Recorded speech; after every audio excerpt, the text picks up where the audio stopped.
सभी मौसियाँ राधा स्वामी मत को मानने वाली बनी फिरती हैं। अक्ल धेले की नहीं है। निशी, मेरी साली की बेटी के उक्त शब्द पास से गुजरते जब मेरे कानों में पड़े तो मेरे तन बदन में आग लग गई। सर्दी की इस उफनती रात में भी भीतर के कोप के कारण मैंने स्वयं को अत्यंत उग्र पाया। इसका जवाब दिया जाना चाहिए। जैसे ही मैं पीछे को मुड़ा, मेरी पत्नी सरला मेरे मुड़ने का आशय समझ गई। सरला ने मुझे रोकते हुए कहा, नहीं, इस समय नहीं, इस समय हम किसी के समारोह में आए हुए हैं। मैं नहीं चाहती कुछ अप्रिय हो। एक बच्ची होकर उसे इस बात का ख्याल नहीं है कि बड़ों से कैसे बात की जाती है या की जानी चाहिए, तो उसे इस बात का प्रत्युत्तर मिलना चाहिए। इसको उसकी स्थिति का संज्ञान करवाना आवश्यक है। बस तुम देखती जाओ। मैं निशी के पास जाकर बैठ गया। उसके सास ससुर भी बैठे हुए थे। मैंने कहा, निशी बेटा, क्या कहा तुमने? उसका ढीठपना तो देखो। उसने वही बात दोहरा दी। उसे सास ससुर का भी लिहाज नहीं रहा। तुम ऐसा क्यों कह रही हो? मेरे स्वर में तीखापन था। देखो ना बड़े मौसा, परसों मेरे फूफा की मृत्यु उपरांत उठाला था। कोई मौसी नहीं आई।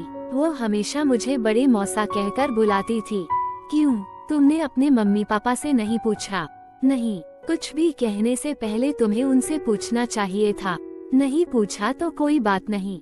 वैसे तो तुम बच्ची हो, तुम्हें बड़ों की बातों में नहीं पड़ना चाहिए था।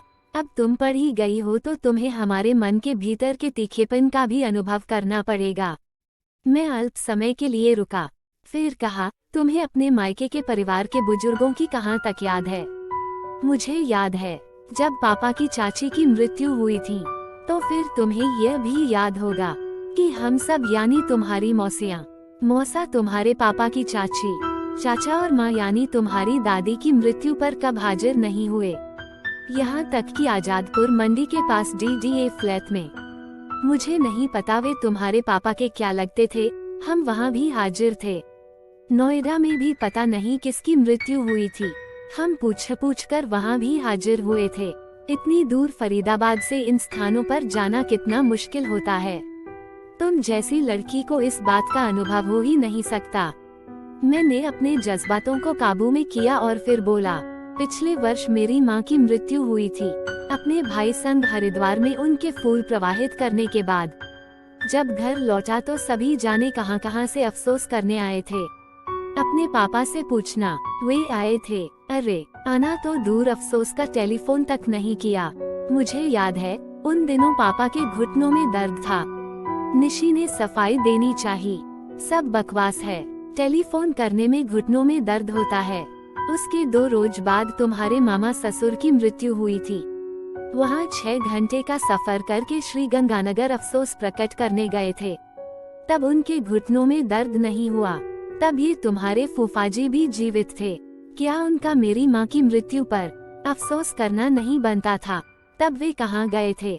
तुम्हारे मम्मी पापा ने उनको बताया ही नहीं होगा।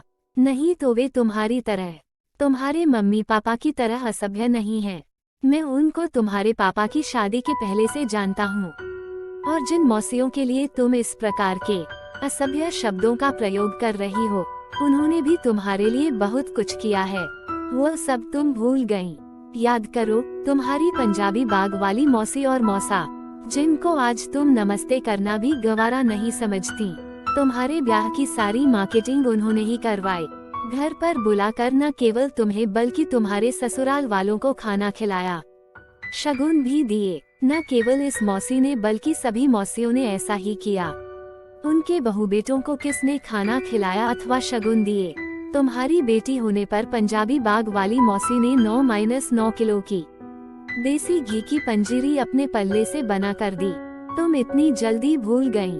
एहसाना फरामोश कहीं कि अपने पापा की तरह आपको मेरे और मेरे पापा के लिए ऐसे शब्दों का प्रयोग करने का कोई अधिकार नहीं है। और तुम्हें धेले की अक्ल नहीं है, कहने का अधिकार है। मैं बताता हूँ तुम्हारे पापा एहसाना फरामोश कैसे हैं। तुम्हें याद होगा, तुम्हारे पापा के दिल का ऑपरेशन हो रहा था। नए वाल्व पड़ने थे। जी याद है। ऑपरेशन के लिए 9 यूनिट खून चाहिए था, वो पूरा नहीं हो रहा था। तुम्हारे इसी पंजाबी बाग वाले मौसा ने और मैंने अपना खून देकर उस कमी को पूरा किया था। याद आया, जी, आज तक अनेक विसंगतियां होने के बावजूद हम मूक रहे तो केवल इसलिए कि हम खूनदान जैसे पवित्र कार्य को लज्जित नहीं करना चाहते थे। लेकिन तुम्हारे और तुम्हारे पापा के खराब व्यवहार ने हमें मजबूर कर दिया। यह नहीं है कि तुम्हारी मम्मी इस तरह के व्यवहार से अछूती हैं। जाने अनजाने में वे भी तुम्हारे पापा संग खड़ी हैं। न खड़ी हो तो मार खाएं, क्यों? यह तुम बड़ी अच्छी तरह से जानती हो। निशी ने मेरी बातों का कोई उत्तर नहीं दिया। शायद उसके पास कोई उत्तर था ही नहीं, परंतु मैं प्रहार करने से नहीं चूका। अरे छोड़ो, तुम्हारे पापा को हमारे दुख से दुख तो क्या, हमारी खुशी से भी कोई खुशी नहीं थी। तुम्हें याद होगा, हमारी 25वीं मैरिज एनिवर्सरी में तुम किस प्रकार अंतिम क्षणों में पहुंची। तुम्हारे पापा फिर भी न आए, जबकि तुम्हें पता है तुम्हारे पापा को स्वयं मैंने कितने प्यार और सम्मान से बुलाया था। तुम्हारी मम्मी ने न आने के लिए कितना घटिया बहाना बनाया था। शायद तुम्हें याद न हो, वहाँ चोरियां हो रही हैं, इसलिए वे नहीं आए। क्या तुम अपने समारोहों में इस प्रकार के बहाने स्वीकार कर लेती? सत्य बात तो यह है, वे हमारी खुशी में कभी शामिल ही नहीं होना चाहते थे। कभी हुए भी तो मन से नहीं। यह तुम भी जानती हो और हम भी। यह बात अलग है, तुम इसे स्पष्ट रूप से स्वीकार न कर सको। और मेरे बेटे सोमू की शादी में क्या हुआ? मौसा की मिलनी थी। बड़े मौसा होने के नाते मिलनी का अधिकार तुम्हारे पापा को था। कुछ समय पहले वे वहीं खड़े थे।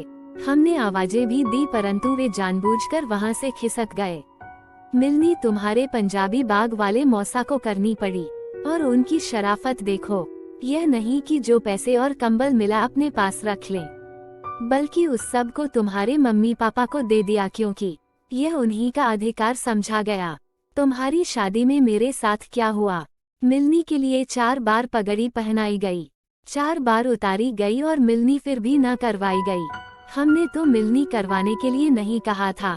इस प्रकार बेइज्जत करने का अधिकार तुम्हारे मम्मी पापा को किसने दिया? इस प्रश्न का उत्तर है तुम्हारे मायके वालों के पास। कालांत में सोचा था तुम सब इस योग्य ही नहीं जिनसे किसी प्रकार का संबंध रखा जाए, लेकिन तुम्हारे पापा तो अपनी हरकतों से बाज नहीं आए।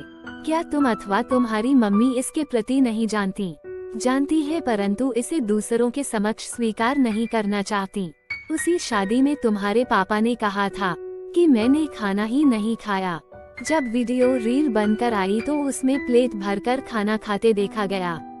अपने पापा की इस हरकत को तुम किस संज्ञा का नाम दोगी? यह नहीं है कि तुम्हें, तुम्हारी मम्मी और तुम्हारे भाई को इसके प्रति पता नहीं है। बस उक्त कारणों से तुम सब स्पष्ट स्वीकार नहीं कर पाते। निशी ने फिर भी मेरी बातों का कोई उत्तर नहीं दिया, या मुझे यह समझना चाहिए कि वह मेरे समक्ष निरुत्तर हो गई है, परंतु मेरी बात अभी समाप्त नहीं हुई थी। तुम्हारे भाई ने कार ली, हम सब ने बधाई दी, हमारे बच्चों ने भी कारें ली, हमें किसने बधाई दी? यह तीखा प्रश्न आज भी मेरे समक्ष मुंहबाई खड़ा है। पिछले दिनों मैं और सरला अमृतसर में थे, तुम्हारे नाना नानी के पास। तभी तुम्हारी मम्मी का टेलीफोन आया था कि कार लेने की इनको बधाई दे दो, और कहना कि वे ब्यास गए हुए थे, इसलिए बधाई देने में देर हो गई। बधाई दे दी गई, सभी तो चुप रहे, पर तुम्हारी मामी बोली थी कि जब कभी निशा दीदी यानी तुम्हारी मम्मी उनके सामने होगी तो वे पूछेगी कि उनके भाई ने जाने कैसे कैसे अपना घर बनाया, उसको बधाई किसने दी। मैं जानता हूँ उस समय इस प्रश्न का उत्तर न तुम्हारी मम्मी के पास होगा और न तुम्हारे पापा के पास।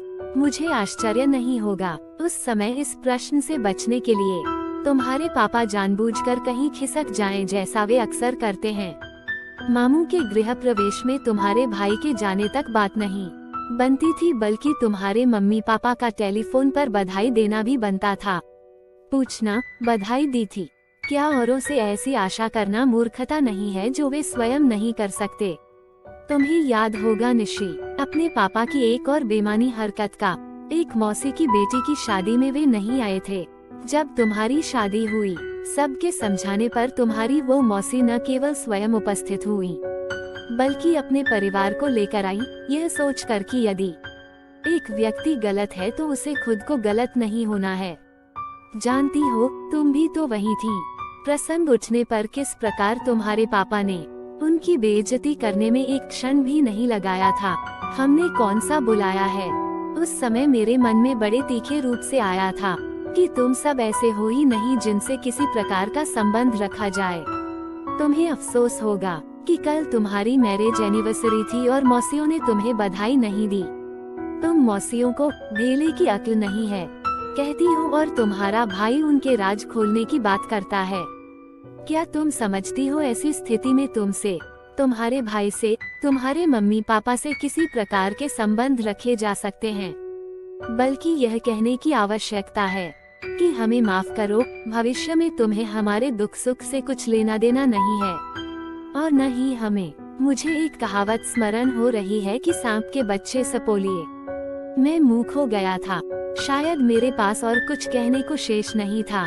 निशी भी मूक थी। उसका मुंह खुला का खुला रह गया था। अपने मायके वालों के एक्सपोज हो जाने से वह अवाक थी। निशी के सास ससुर भी मूक और भावशून्य बैठे थे। शायद वे भी अपनी बहू की बदतमीजी और बदजबानी के प्रति जानते थे। मुझे नहीं लगता है कि निकट भविष्य में कोई इन टूटते रिश्तों को बचा पाएगा। तो सुंदर सी कहानी लाया था। आशा करता हूँ कि आपको यह कहानी पसंद आई हो। तो आपको इसमें से क्या अच्छा लगा हमें कमेंट में ज़रूर बताएं और एक लाइक, चैनल को सब्सक्राइब करके घंटी को ऑल पर सेट करें ताकि आने वाली वीडियो की नोटिफिकेशन आपको मिले तुरंत। हम मिलते हैं आपको अगली कहानी में। तब तक के लिए धन्यवाद।